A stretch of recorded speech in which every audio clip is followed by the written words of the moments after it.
Good morning, everyone.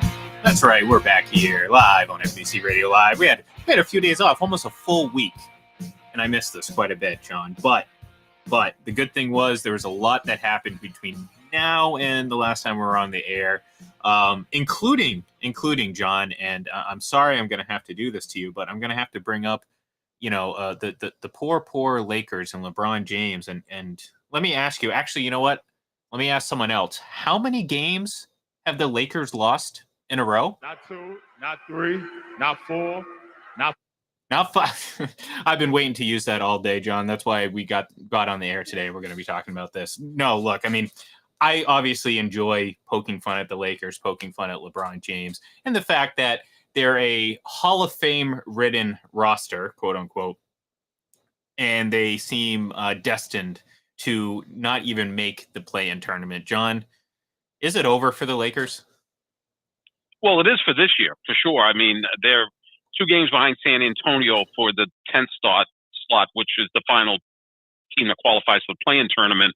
And they only have 4 games left, and San Antonio owns the tiebreaker, so it's nearly impossible. The Lakers can't win.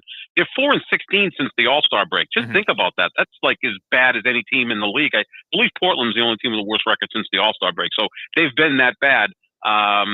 So we have to see what happens next year. They have no draft capital. They spent it all on Anthony Davis, who's in and out of the lineup, plays 3 or 4 games, gets hurt, misses 3 or 4 games. LeBron is not as durable as he used to be, which is understandable. He's in his 19th season. He's 37 years old. I mean, the basketball players generally don't play, into their 40s at a high level like he has. But yeah, and then you throw in Russell Westbrook, who was never a good fit, and then a bunch of old guys who were good like 6-7 years ago. I mean, if this team was constructed 6-7 years ago, they'd blow through the schedule. But unfortunately, it's 2022, and these dudes are old. How much criticism do you think? Because again, let's go back to how we viewed this whole Lakers team and kind of the moves that they made, and we were like, okay, this is LeBron. This is LeBron getting what he wants. Well, sure. Yeah. How much criticism does he or should he get for this? Because I think generally he tends to, look, when you're a superstar like LeBron, you got a little bit more leeway, whereas criticism's not going to fall on you as easy, and rightfully so. But when you have your hand, and again, we're all assuming that he has a very strong influence on how this team operates in terms of what talent they bring in. He definitely deserves some criticism in that, because I think we both sat here before the season. Now, you're obviously a bigger basketball connoisseur than I am, but we sat here and laughed and said, man, this Russell Westbrook thing, it's never worked with anyone else. Why do we think it's going to work now? And here we are. Yeah, I think it was a reach for LeBron James, because this could have really cemented his legacy. Look, I think he's the greatest player ever. Most people think he's the second greatest player ever. But if he would win a championship with Russell Westbrook, something that Kevin Durant wasn't able to do, or James Harden wasn't able to do, or George Paul were able to do, that would cement his legacy. Like, he took this guy who plays his butt off on offense, not necessarily on defense, puts up kind of ridiculous numbers, but don't really impact winning. But if LeBron could have carried him to the championship, that would have been a great part of his legacy. Well, it's backfired. And sure, LeBron deserves credit here, and also blame. Look, if I'm going to give him credit for getting David Blatt fired during the 2016 season, inserting Ty Lue as head coach, and 3-4 months later they win the championship, then I'm going to give him criticism for this as well. So, it kind of works both ways. DeMar DeRozan would have been a much better fit. Certainly Buddy Hield would have been a better fit. LeBron's always wanted to have shooters around him, because he's a great passer. I think he's one of the 2 or 3 greatest passers. It takes pressure off him too, Right. Look, you go back to his high school stats. In high school, right, you would think, oh my God, this guy must average 50 a game. It was 27, 8, and 8, just like he has in the NBA. I mean, that's how he plays. That's the way he plays. He likes to get everybody involved, and they don't have any shooters. So that's why his assists are down. You need to have guys make shots for your assists to take hold. He's still scoring and rebounding at a high level. But the problem is LeBron's always been able to carry teams and make those around him better. This year that hasn't worked, and he does deserve some of the blame for that, without question. Yeah, and look, I mean, obviously, I'm relishing this a little bit as a Celtic fan, and obviously a little enjoyment out of the struggles of LeBron James. But at the end of the day, you're right. I mean, the guy at his age, you can't expect. I know this is obviously crossing sports, but there's this misconception now that athletes nowadays are just going to cruise into their 40s and play, and it's just not going to happen. I mean, no. again, this isn't, a change, necessarily a change. This is just biology. I mean, like people talk about, oh, well, the NFL is not as tough as it used to be. So players, no, it's just it's still as physical as it ever was, and it doesn't change the fact that you know 99% of people's bodies tend to break down, certainly in terms of playing a professional sport, very rapidly when they come into their 40s. Again, Tom Brady is an exception. We gotta stop thinking that what he's doing is the norm, because it's completely screwing up our entire Right. perception of what athletes should be doing. Like, so people are looking at LeBron James at what you said, 37, 38 years old, and he's like, wow, he's not even 40 years old. How? Well, the guy's been playing for almost 20 years and playing Hmm. in a lot of basketball, and you add in all the extra finals and all the extra, Sure. thirds of a season here and there, and you're talking about more than 19 seasons. So yeah, this is normal. I mean, the guy is, to your point and to your credit, you said, look, he can elevate players, sure, but like he's not 2010 Miami LeBron. I mean, he's No. not even the LeBron that was in Cleveland a few years ago, or even first season or two with the Lakers. It's just look, age is has taken a toll, and it happens quickly in basketball players. Remember what happened with Garnett? I mean, he Hmm. he suffered that knee injury, and that was really it. That was the last time he was a wall to wall dominant defender in the NBA. He had his moments, Right. sure. After that, he had stretches where he played well, or this, that, and the other, but it was never the same. It was never, for game 1 through 82, no one could ever match his intensity and in some cases his ability. Because I know, again, he gets a lot of people know him now as the guy who's constantly snubbing Ray Allen, but you know, let's put the antics aside and not forget that this is one of the greatest basketball players, not just of his era, Hmm. but of all time. So, you Sure. know, he went down rapidly. So again, it's not crazy to think. And in a very good comparison, he too also obviously came out straight out of high school. So, Right. age wise, relatively the same as LeBron, because at age whatever it was, 37, or when he had that injury, I can't. I'm trying to think of the time, but the math is just too much to do right now in my head. I But think he was 34. He was 34, yeah. so he was 3 years younger than LeBron. And LeBron's also such a huge guy. I Mhm. mean, he's 260 pounds. He kind of plays basketball the way Derrick Henry plays football. He plays a physical style. It's not like he's just out there floating along scoring points. He's driving to the basket. He's taking a lot of abuse. So in the past, he's always been an outstanding defensive player. Right now, he just can't be. He has to pick his spots for that as well. So yeah, I mean, he's 37. He's in his 19th year, like you said. He's been to so many finals, playoff games that it feels like he's played 22 years. I mean, he's going to end up logging the most minutes in the history of the sport and putting up the most points in the history of the sport. And that's pretty phenomenal. And he's still playing at a high level. I mean, he potentially could win the scoring title. He could play 2 of the last 4 games in the regular season and average 30, 35 in each of those games. He's probably going to win the scoring title, which is pretty amazing. He's also averaging 8 rebounds a game, but the assists are down because the guys aren't making shots, and he's Mhm. put more on his shoulders. But yeah, I mean, what Brady's done is freakish, and what LeBron's done is freakish too. To be For that sure, good yeah. is that part of your career. It's just that he can't carry teams the way he used to, Well, and that's the frustrating part. and that's exactly it. And it's like when we say that he's not doing, like, he's still, like, what he's doing is really unprecedented, because again, I mean, at his age, this is again, doing what he's doing at 38 or and going on 30, that's impressive.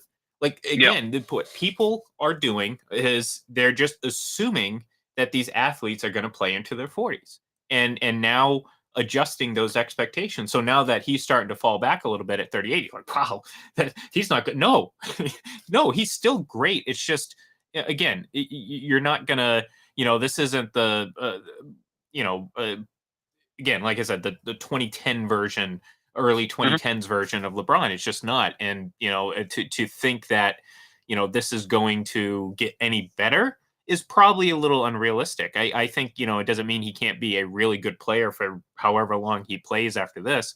But this isn't a he's just having a down season. This is, in my belief, I do believe that this is the slow decline. Like, great players aren't necessarily going to fall off a cliff, which makes, again, some of those other comments a few years ago about Brady sound even more ridiculous, because it's all based on pretty much one example, and an extreme example in Peyton Manning. Great players, yeah, they're not going to stay great the whole time, and they're generally going to, they're going to dip a little bit. I think that's going to happen to LeBron. I mean, it's reasonable. I mean, I think we've seen it a little bit. I think he has to adjust his game, and you're not gonna, just having him on your roster obviously now does not mean you're a championship contender. And I think that's the biggest difference, because we're seeing it right now. Without question, they're not even going to make the play-in tournament. I mean, San Antonio, certain teams that are making the play-in tournament almost feel like they were tanking, and now the Lakers feel like they're tanking as they go 4-16 since the All-Star break. And look, this isn't a lack of talent. I know, we talk about Anthony Davis's health, and obviously Russell Westbrook, we both kind of assumed was just not going to be a good fit. But this team doesn't lack talent. So this isn't a issue of, well, it's LeBron and everyone else. I mean, in a way it is, because it's always LeBron and everyone else. And I don't mean that in a bad way. I'm just saying, well, when you have, it's like Brady, it's Brady and everyone else on Tampa. Yeah, there's a ton of talent on Tampa, but guess what? It's Brady. The Lakers, it's LeBron, but there's a ton of talent on that team, and unfortunately, it's just not working. And like you said earlier, I don't see how they dig themselves out of this, because they don't have that capital, that draft capital. They don't have that ability to go out and swing. They're going to have to get reckless and hope to God that someone wants to take on Russell Westbrook, or I mean, if they're lucky enough, maybe get rid of Anthony Davis, because like you said, I mean, he can be great when he's on the court, but at this point, does anyone think he's going to completely reverse course and become healthy for an extended period of time? No. So the last 2 years, Anthony Davis has missed essentially half of each season. Yeah. So you can't count on him to be a big contributor. When he's out there, he's fine. Although I thought last year he came into camp a little out of shape after the quick turnaround after winning the championship in the bubble. I don't think he's ever taken conditioning all that seriously. I don't think he's taken his game all that seriously. He's very talented. Whereas LeBron's always been a guy who's worked his butt off, like Brady. I mean, that in the offseason, those guys are, eating the right foods and doing all they have to do. I mean, if you could trade Anthony Davis, that's one thing.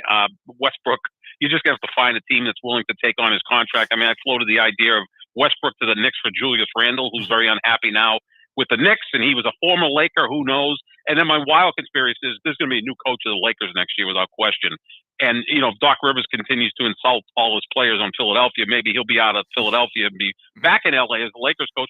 Or maybe even Coach K pulls a Tom Brady and unretires shortly thereafter and goes coaches the Lakers. But does he really want to butt heads with LeBron, though? Does he? They have a weird relationship because they played on. That's true. That's true. That's true. I kind of forgot about that. Because I was thinking about trying to get rid of Russell Westbrook, and I'm thinking of the BO episode of Seinfeld where Jerry just eventually just walks up to someone on the side of the street, dangles the keys out, and just hands it. Here you go. just take it. And then they don't even want it. So it'll be interesting to see how that plays out. It's going to be a fun playoff postseason here. And if you're a Celtics fan, I'm sure we'll talk about this down the road. But if you're a Celtics fan, it should be something to be excited about, because they're playing some good basketball right now as opposed to the Lakers. So moving on, though, we're going to jump into the NFL real quick, because guess what? Patriots made a move. Traded for DeVante Adams over the week, or DeVante Parker. You wish. Yeah, well, I wish. That would have been nice. I'm okay with DeVante Parker, though. I mean, I think this is a very good move for the Patriots. Adding receiver depth, and this is something again that was being preached at whatever it was, 4:00 on March 15th. When everyone was lining up to jump off the Tobin after the Patriots didn't make $200 million worth of moves in the first 30 minutes of free agency. This is how the teams do it. And look, if you want to sit there and nitpick some of the moves and draft selections, which we've seen, I mean, this is how people do. They'll pick out the receivers that obviously didn't work out and completely ignore the successes. And look, it's a high fail proposition, the NFL draft. So there's going to be a lot more failures, quote unquote, than successes.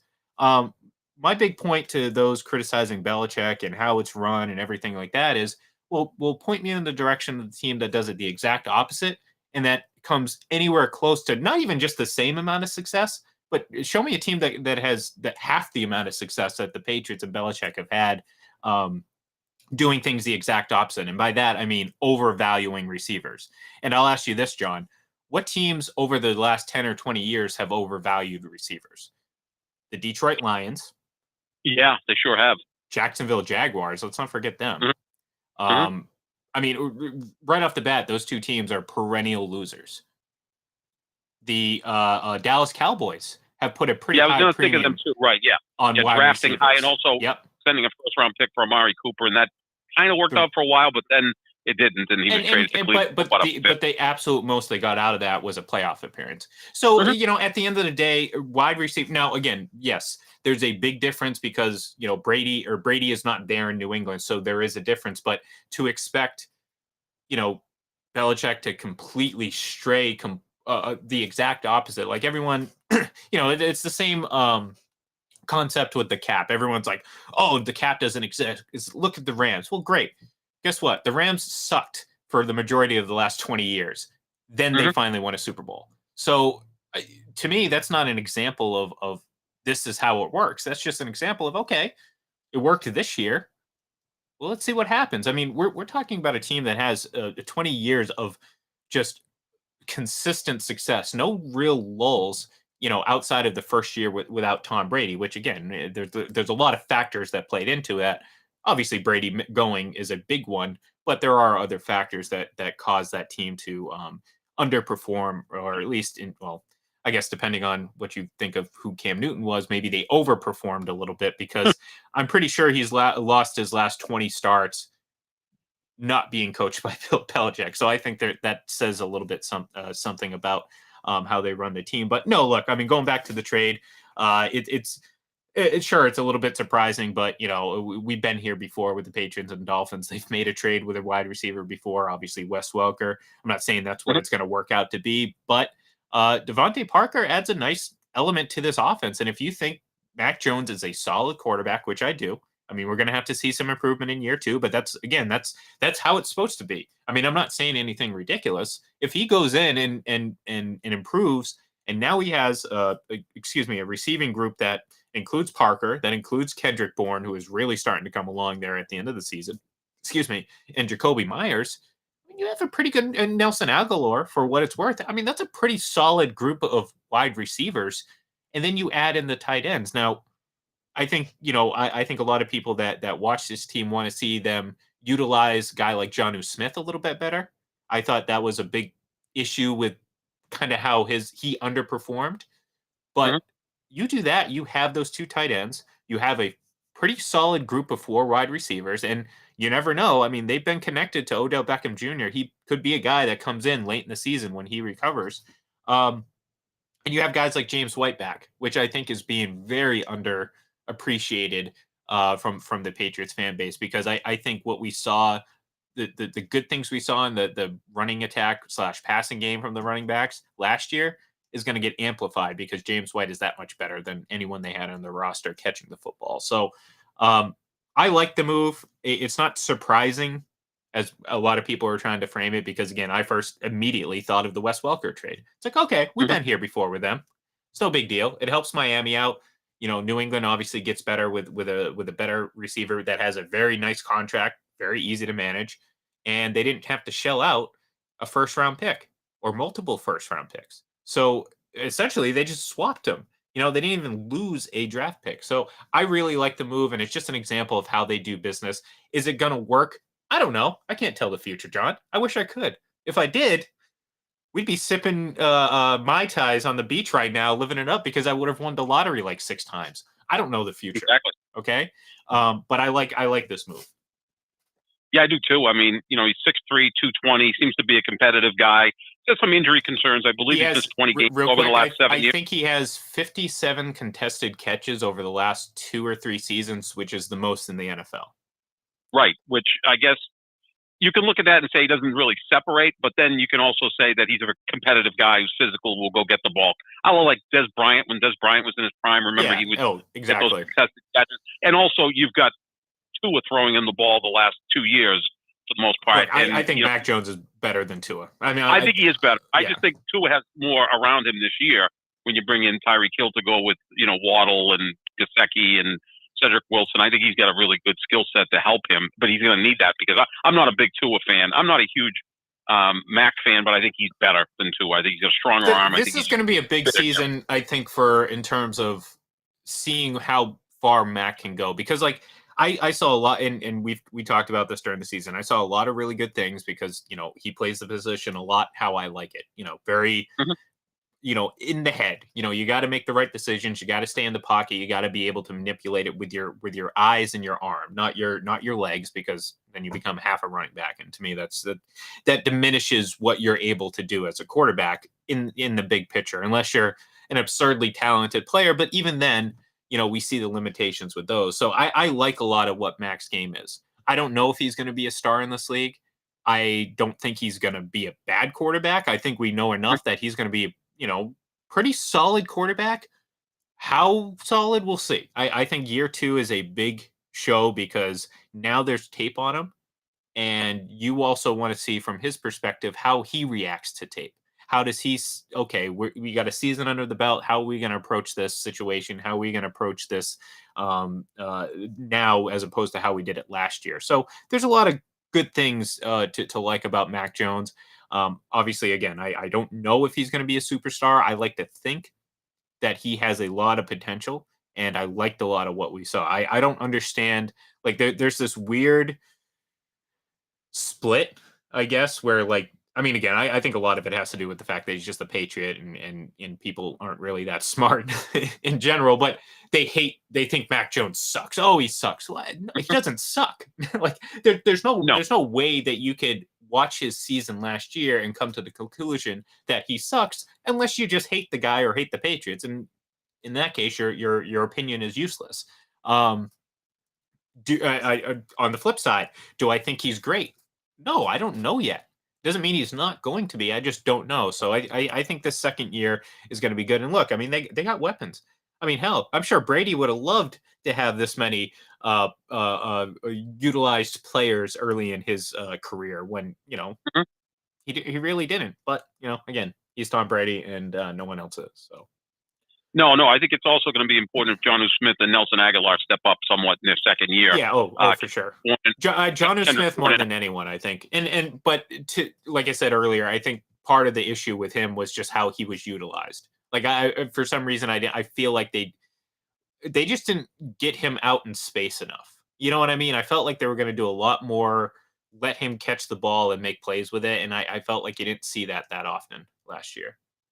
Yeah, and you could see a jump in year 2, right? Because now the coaching staff knows the player better, the player understands the system better, so there should be some growth there. So Jonnu Smith and Nelson Aguilar, if they step up even 20% better than what they were a year ago, Kendrick Bourne and Hunter Henry can continue to play at a nice level, and then you bring in DeVante Parker.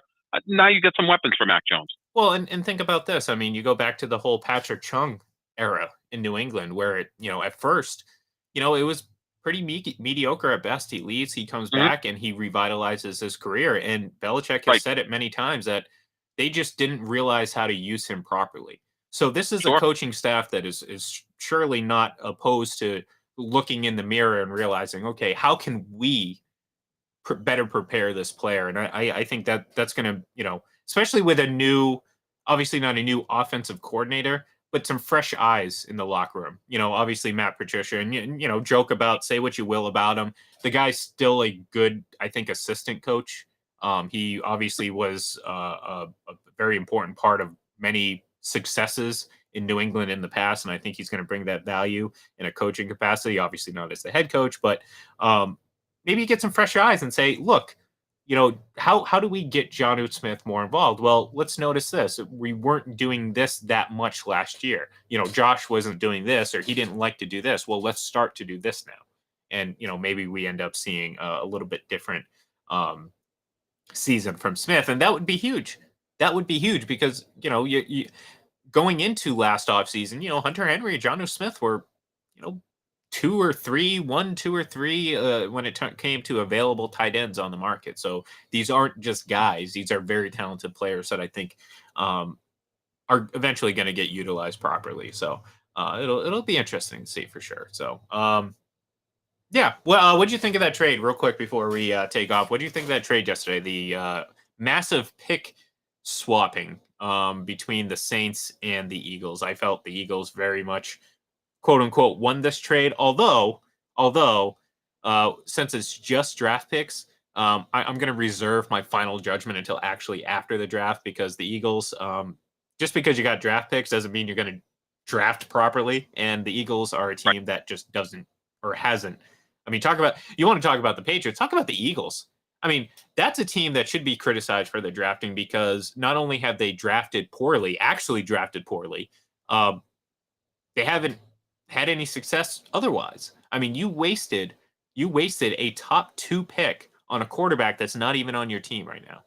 And your other first round draft pick, very clearly, you're not sure if he's going to be that guy moving forward. I'm talking about Jalen Hurts. So talk about a team that's bad at drafting. Philadelphia Eagles. And good God. I mean, maybe they nail this one. Maybe they hit this one out of the park, but I'm going to reserve judgment as to who I think wins this trade until after the draft. Almost sounds like 2 executives got drunk in mid-afternoon and decided to start swapping they were picks. bored. Like, you know what? Yeah, let's I'll give you this. Let's just do this. Look, I mean, I understand, obviously, the Saints have to get creative. And again, this is another example of, people will point to the Saints and say, oh, look, the cap doesn't exist. No, these are all cause and effect. I mean, the Saints just have to pull off a massive swap weeks ahead of the NFL draft of several draft picks just to kind of better set themselves up moving forward. And this is all with the cap. So, yes, the cap does exist and doesn't have immediate impact on your day-to-day. Not all the time, but these factors are what people never discuss when they sit there and try to dismiss the cap as something non-existent or non-impactful on the big picture. And these are the things that we're seeing. Like the Saints, I mean, they had to. I mean, everyone's like, oh, look at all the cap space they have now. Well, great. They had to shed talent just to barely get under the cap. And does anyone think this team is any good moving forward next year? I mean, they have less talent than they did last year, and they weren't that good last year. I think they massively overachieved, especially on defense. And they lost their coach, who retired. So that's a big hit. And you got Jameis Winston coming back off a knee injury, which is always a concern. So we'll see what happens. I mean, that's Tampa's division to win. They should lap the field pretty easily. I mean, I don't know who has an easier time winning a division championship, Tampa or Green Bay. If you want to power rank the other 6 teams in those 2 leagues, maybe Minnesota's the best of the rest, but it's, nothing great to write home about. So Tampa and Green Bay should be in good shape to make the playoffs and fight for the number 1 seed because of the division they're in. Yeah, but it just seems to me like Philadelphia is maybe setting themselves up for next year's draft. Oh, for sure. So that they can get a quarterback. If they decide after this year that Jalen Hurts is not the guy, because again, Nick Sirianni was hired after Jalen Hurts. Hurts played a year. Doug Peterson got fired. Sirianni comes in. So Hurts is not Sirianni's guy. And maybe after this year, they say, well, Hurts just isn't it. Let's put our draft capital, move up, and go after a couple of the quarterbacks come out next year that look to be better than the ones coming out this year. Yeah, and look, I think that's why, just in a vacuum, looking at the actual trade, nothing about the future or the past, the Eagles came out pretty nicely in this because, to your point, they're looking at this and saying, well, we're going to give ourselves 1 more year to take a look at Jalen Hurts and maximize the value that's coming out next year, where this year is a little bit on a more timid side, or a little bit more tempered side when it comes to quarterback. So, yeah, I mean, look, I mean, on the surface, it seems like a good trade for the Eagles. At the end of the day, all that matters is how they actually draft, because they can't just live on, oh, we pulled off this trade, so this equals success. No, I mean, eventually you're going to have to deliver on the trade and the asset. So, all right, well, that's going to do it for us here today, John. We will be back maybe tomorrow. Tomorrow's Wednesday, so maybe we'll hop on here and get caught up on the week, because there's still plenty of stuff to go on. There's still plenty of NFL stuff coming up. The NFL draft is just a few weeks away. It's going to be pretty fun. And maybe the Lakers lose 7 in a row, and I get to play that clip one more time, this time to completion. So until then, give us a follow on Twitter at FPC Radio Live. Of course, go over to fullpresscoverage.com. Check everything out over there. We got a lot of great draft profiles, mock drafts. We got a mock draft up yesterday afternoon, about 45 minutes before that big trade. So use your imagination when reading it. Obviously, the Eagles still possess those couple picks that they traded. Have a great day, folks, and we will see you tomorrow.